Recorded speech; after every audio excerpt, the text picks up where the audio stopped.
Now he was a righteous man. He believed what the Lord told him. He looked up into the sky.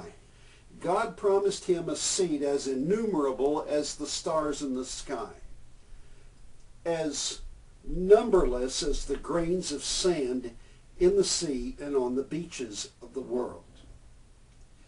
He can believe God for the stars in the heavens and the sand on the seas, but not when it comes to a seed through his own loins and Sarah's womb. That is a problem to him. He is trying to believe. He believes that God has promised him, but he fails to grasp the concept that this is greater than a physical problem.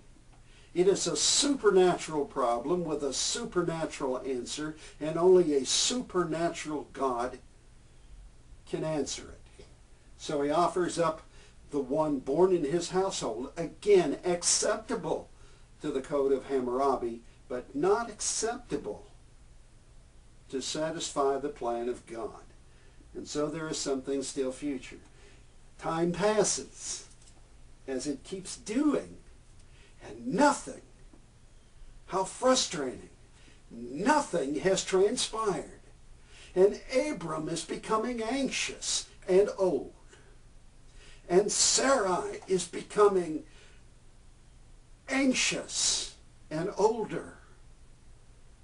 And so Sarah, who already feels herself less a woman and less a wife, because she is barren, she is unable to conceive a child. And so she starts thinking. And she comes up with a solution in 16. Now Sarai, Abram's wife, bare him no children. And she had an handmaid, an Egyptian, whose name was Hagar. Here comes another problem. Remember when Abraham led Sarah into Egypt, not consulting with God first, but went down to answer his own problem with his own remedy, to seek a place where he could provision his caravan and go back to Canaan? Well, an outgrowth of that was, while they were there, Sarah picked up a souvenir. And that souvenir was a handmaid. And that handmaid was Hagar, and Hagar was her solution. Verse 2. All right, verse 2. And Sarai said unto Abram, Behold now, the Lord hath restrained me from bearing. I pray thee, go into my maid. It may be that I may obtain children by her.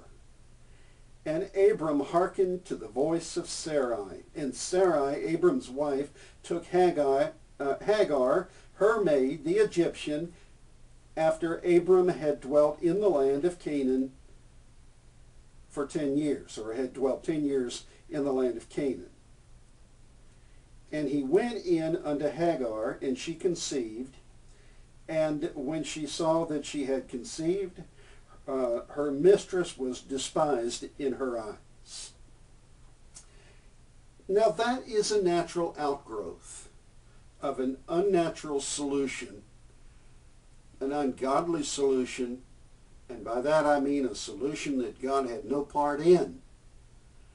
It was a completely humanly worked out answer to a supernatural problem that God had given them so that he might supernaturally answer the problem and demonstrate his power and demonstrate his love toward them and demonstrate his generosity in the giving of the promises to and through them that he had devised, that he had divined in his own mind. And here they seek their own solutions. And of course, they fall apart. And Hagar, then, who has no choice in this situation, she's a servant. is taken to be Abram's wife. She conceives, bears a child. His name is Ishmael. And she despises her mistress because, after all, look at this humanly. The young woman says, "Ha ha, you're not even woman enough to give him a child. But look at me. I'm only the handmaid, and I'm a better wife than you are. I have given him an heir. I am important. And you will be relegated to the scrap heap. You will be relegated to the servant status. And I am more his wife than you are. And I will receive all of the wifely blessings then that Abram has, or can give, can afford." Can you just hear this kind of jealousy?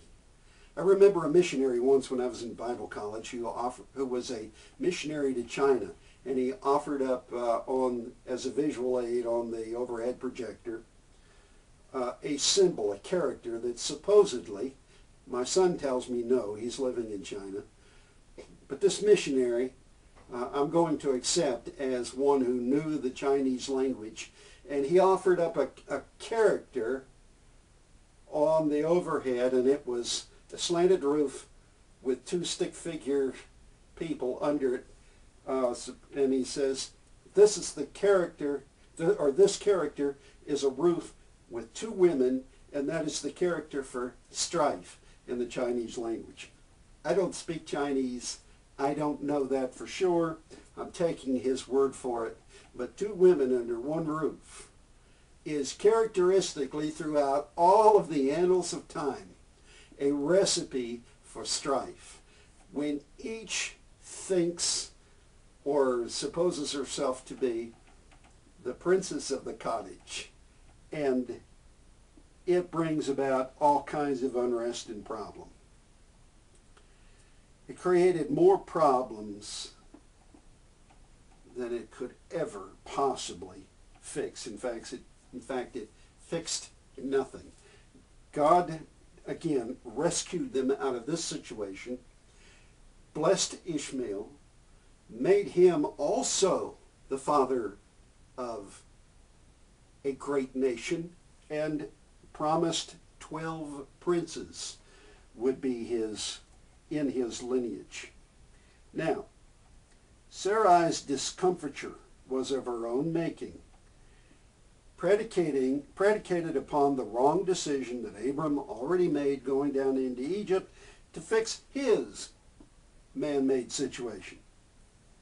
Human solutions always produce grave repercussions that usually involve others who are innocent, and we've already made note of that. Abram was 86 years old when Ishmael was born. 13 years pass. Abram is now 99 years of age and Sarai is 89. Remember, she is 10 years his junior. Hope has waned. Faith is being stretched to the limits of its capacity. God's time has finally come after all these years, from the time Abram was 75 until the time that God was ready to fulfill the answer to his promise when Abraham was then, and he became Abraham in the interim, was of the ripe old age of 100 years. He was an old man, even in their standards at that time. Sarah was an old woman. She was well beyond her reproductive years and past menopause, even if she wasn't already barren. But her womb was dead. She was barren. And so there is absolutely no human chance she could ever become pregnant and have a child. But we're not dealing with human remedies. We're dealing with supernatural issues. a supernatural promise given to two individuals so that God could provide a supernatural answer to a supernatural promise for a supernatural faith-filled future for all who would believe, all who would follow after the example of Abraham. God speaks to Abram and reminds him of his promise. Abram becomes Abraham, the father of many nations. That's what that means. Sarai becomes Sarah, which means princess, and also she is called the mother of nations, the mother of many nations. And in her lineage, she is to be not only the mother of nations, but the mother of kings who will be in her lineage beyond this time. Sarai to be a mother of a son at the age of 90. Her son will be named Isaac. Hang on to that. That's important. We're going to sum this up here in just a few minutes, and it is important that you remember the name of her son. She is a barren woman. She has a dead womb. She is now past age, past the time of women to bear, and I take that to mean post-menopausal. That was not the case when she was 80, but it is at 89.